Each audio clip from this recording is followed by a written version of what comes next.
हवस का नतीजा। देवर और भाभी के रिश्तों को कलंकित करने वाली कहानी। मुग्धा का बदन बुखार से तप रहा था। ऊपर से रसोई की जिम्मेदारी। किसी तरह सब्जी चलाई जा रही थी। तभी उसका देवर राज वहां पानी पीने आया। उसने मुग्धा के हाव भाव देखे तो उसके माथे पर हाथ रखा और बोला, भाभी, आपको तो तेज बुखार है। हाँ, मुग्धा ने कमजोर आवाज में कहा। सुबह कुछ नहीं था, दोपहर से अचानक। भैया को बताया? नहीं, वे तो परसों आने वाले ही हैं। वैसे भी बेकार में परेशान होंगे। आज तो रात हो ही गई है, बस कल की बात है। अरे लेकिन राज की फिक्र कम नहीं हुई थी, मगर मुग्धा ने उसे दिलासा देते हुए कहा, कोई बात नहीं, मामूली बुखार ही तो है। तुम जाकर पढ़ाई करो, खाना बनते ही बुला लूंगी। खाना बनते ही बुला लूंगी।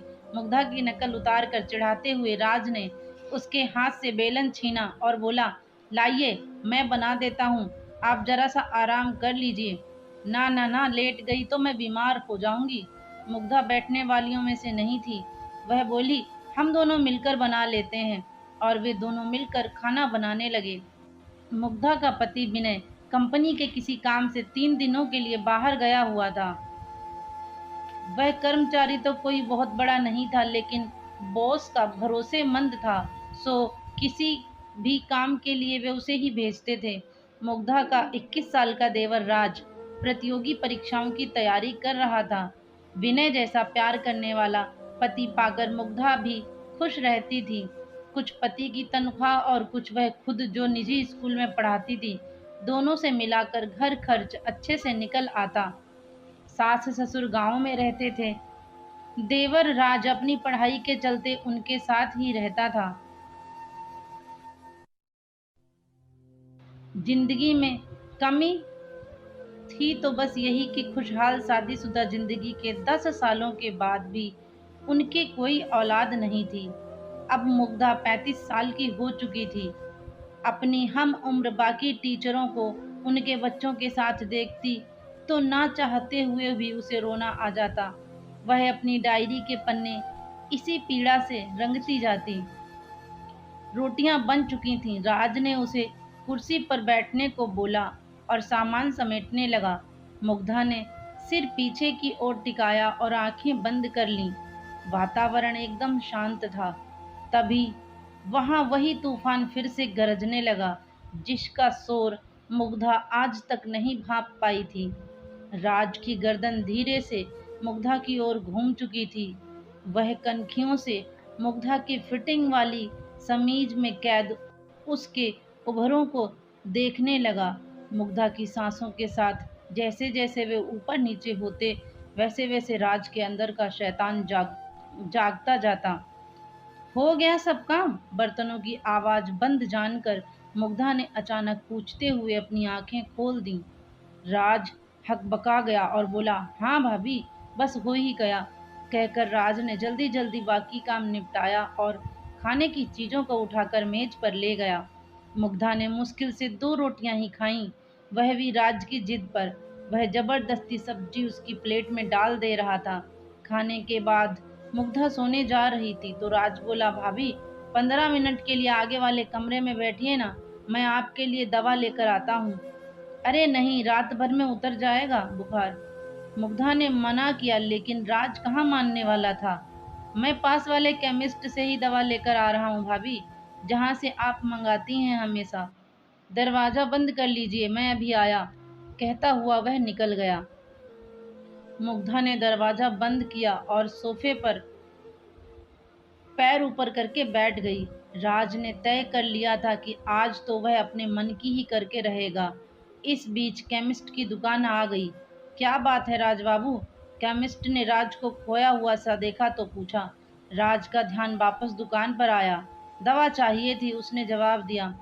अबे, तो यहाँ कौन सी मिठाई मिलती है? केमिस्ट ने उसे छेड़ते हुए बोला। वह उसका पुराना दोस्त था। राज मुस्कुरा उठा और कहा, अरे जल्दी देना, बड़बड़ाते हुए। केमिस्ट ने हैरत से उसकी ओर देखा। कौन सी दवा चाहिए, यह तो बता। राज को याद आया कि उसने तो सचमुच कोई दवा मांगी ही नहीं।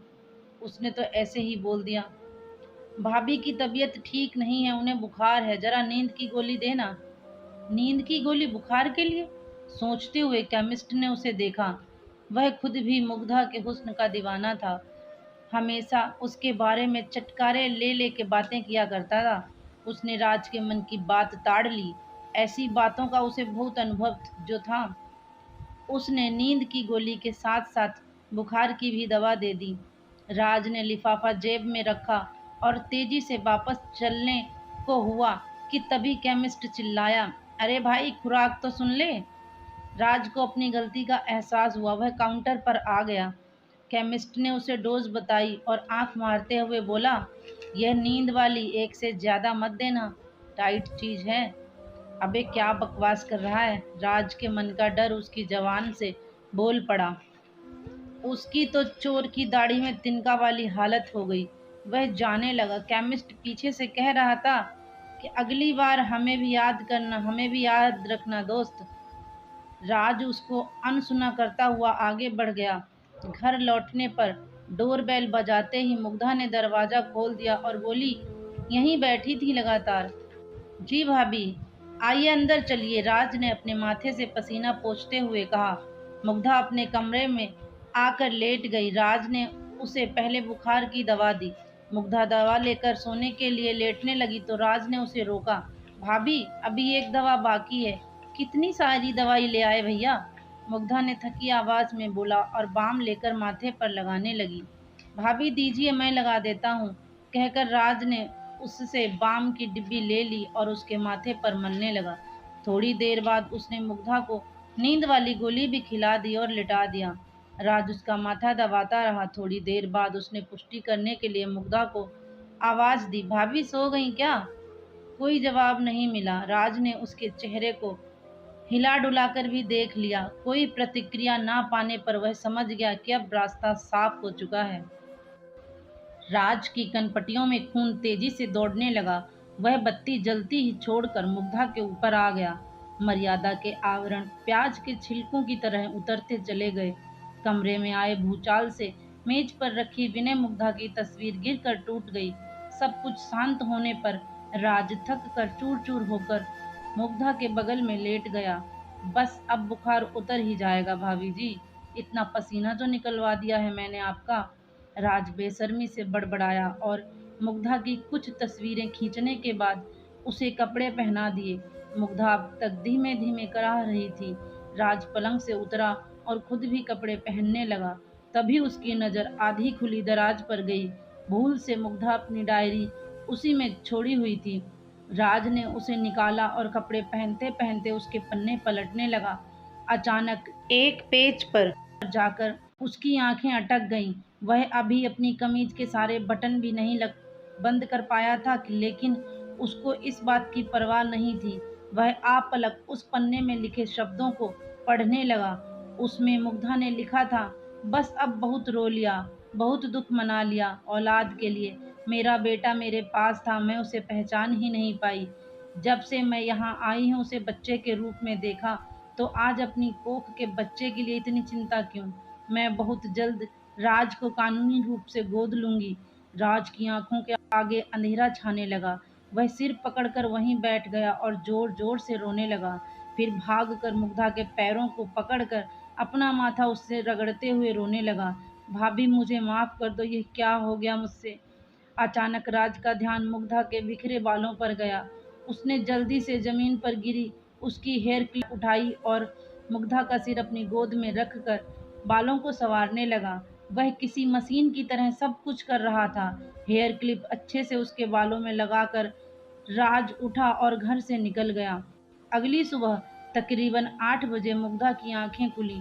उसका सिर अभी तक भारी था। घर में भीड़ लग चुकी थी। एक आदमी ने आखिरकार बोल ही दिया, देवर भाभी के रिश्ते पर भरोसा करना ही पागलपन है। मुग्धा के सिर में जैसे करंट लगा हो। वह सवालिया नजरों से उसे देखने लगी। तभी इलाके की पुलिस इंस्पेक्टर ने प्रवेश किया और बताया, आपके देवर राज की लाश पास की नदी में मिली है। उसने रात को खुदकुशी कर ली। मुग्धा का कलेजा मुंह में आने को लगा। वह हड़बड़ाकर पलंग से उठी लेकिन लड़खड़ाकर गिर गई। एक महिला सिपाही ने राज के मोबाइल फोन में कैद मुग्धा की कल रात वाली तस्वीरें उसे दिखाई और कड़क कर पूछा, कल रंगरलियां मनाते मनाते ऐसा क्या कह दिया तूने लड़के से जो उसने अपनी जान दे दी। तस्वीरें देखकर मुग्धा हैरान रह गई। अपनी शारीरिक हालत से उसे ऐसी ही किसी घटना का शक हो रहा था, लेकिन दिल अब तक मानने को तैयार नहीं था। वह फूट फूट कर रोने लगी। इंस्पेक्टर ने उस महिला सिपाही को अभी कुछ न पूछने का इशारा किया और बाकी औपचारिकताएं पूरी कर वहां से चला गया।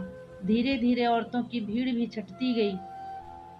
विनय का फोन आया था कि वह आ रहा है, घबराए नहीं। लेकिन मुग्धा बस सुनती रही। उसकी सूनी आंखों के सामने राज का बचपन चल रहा था, जब वह नई नई इस घर में आई थी। दोपहर तक विनय लौट आया और भागते हुए मुग्धा के पास कमरे में पहुंचा।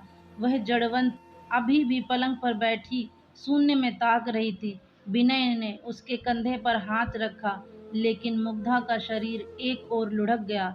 मुग्धा मुग्धा चीखता हुआ विनय उसे झकझोरे जा रहा था, पर मुग्धा कभी न जगने वाली नींद में सो चुकी थी। तो फ्रेंड्स, आई होप आपको कहानी पसंद आई होगी। कहानी अच्छी लगे तो प्लीज़ इसे लाइक शेयर कीजिए और चैनल पर नए हो तो सब्सक्राइब कीजिए। Thank you for watching my videos.